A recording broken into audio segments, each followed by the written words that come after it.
ഒരു ജീവനക്കാരനെ പിരിച്ചുവിട്ടതിന്റെ ഉത്തരവ് റദ്ദ് ചെയ്തതിനു ശേഷം ജോലിയിൽ പുനഃപ്രവേശനം നൽകിക്കൊണ്ടുള്ള ഉത്തരവൊന്നും സംസ്ഥാനം പുറപ്പെടുവിക്കാത്തതിനെ ചോദ്യം ചെയ്തുകൊണ്ട് സുപ്രീം കോടതിയിൽ ഒരു ഹർജി സമർപ്പിക്കപ്പെടുകയുണ്ടായി.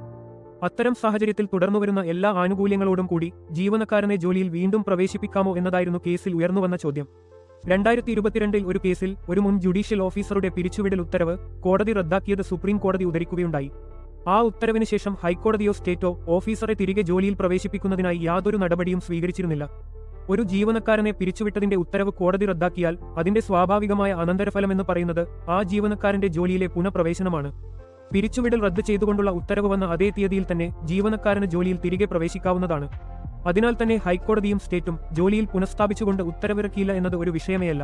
അതുകൊണ്ട് പിരിച്ചുവിടൽ ഉത്തരവ് റദ്ദ് ചെയ്ത ദിവസം മുതൽ മറ്റൊരു പുതിയ പിരിച്ചുവിടൽ ഉത്തരവ് പാസാക്കുന്നതുവരെയുള്ള മുഴുവൻ ശമ്പളവും ലഭിക്കാൻ ജീവനക്കാരന് അർഹതയുണ്ടെന്ന് കോടതി വിധിക്കുകയുണ്ടായി.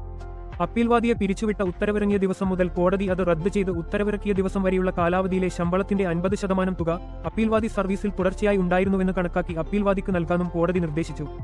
ചുരുക്കിപ്പറഞ്ഞാൽ Anandeep Singh versus high court of Punjab and Haryana കേസിൽ 2024 KHC ഓൺലൈൻ 6494 പ്രസിദ്ധീകരിച്ച വിധിപ്രകാരം ഒരാളെ സർവീസിൽ നിന്ന് പിരിച്ചുവിട്ട ഉത്തരവ് റദ്ദാക്കിയാൽ പിന്നീട് ജോലിയിൽ പുനഃപ്രവേശനം നൽകിക്കൊണ്ടുള്ള ഒരു തുടർ ഉത്തരവ് ഇല്ലാതെ തന്നെ ജീവനക്കാരന് ജോലിയിൽ തിരികെ പ്രവേശിക്കാവുന്നതാണ്.